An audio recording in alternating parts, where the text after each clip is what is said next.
Heç bilirdinizmi ki, ABŞ və Çin TikTok üçün niyə dalaşırdı?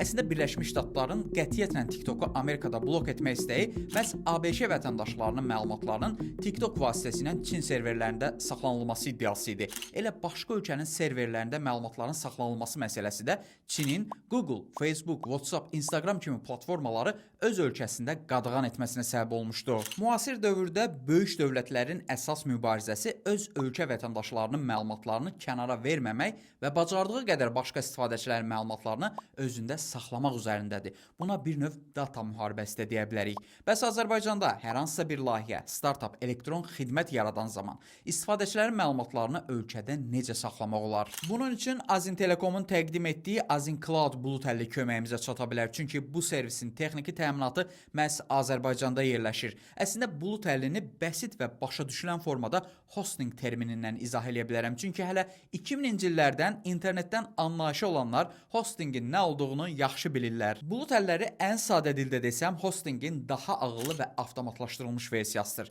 Hosting yalnız bir serverdirsə, bulut yüzlərlə, minlərlə serverdən ibarət bir sistemdir və ehtiyac olduqda gücünü avtomatik artırıb azalda bilir. Yəni məlumatlarınız daimi açıq, təhlükəsiz və istənilən an genişlənə bilən kompüterlərdə saxlanılır. Azin Cloud isə bu dediyim həllin nəhəng şirkətlərdən tutmuş kiçik startuplara qədər icarəsini təklif eləyir və burada ödənişlər konkret olaraq layihəyə və parametrə görə yox, etdiyiniz istifadəyə görə hesablanır. Yəni nə qədər istifadə etsən, aylıq o qədər server pulu ödəyəcəksən. Lakin Azin Cloud-un üstünlükləri təkcə məlumatların Azərbaycanda saxlanılması və istifadə həcminə görə ödəniş imkanı ilə bitmir. Serverlərin Azərbaycanda yerləşməsi layihənin daha sürətli və stabil çalışmasına imkan yaradır. Əlavə olaraq şirkət Azərbaycan şirkəti olduğundan və ödənişlər manatla icra edildiyindən xarici alternativləri ilə müqayisədə kartınızdan əlavə 18% çıxmır. Nə qiymət göstərilirsə, onu da ödəyirsiniz. Uzun sözün qısası, şirkət və istifadəçi məlumatlarının Azərbaycanda saxlanılması, sürət, stabillik, istifadəyə görə və ən əsası əlavə 18%-dən azad ödəmə,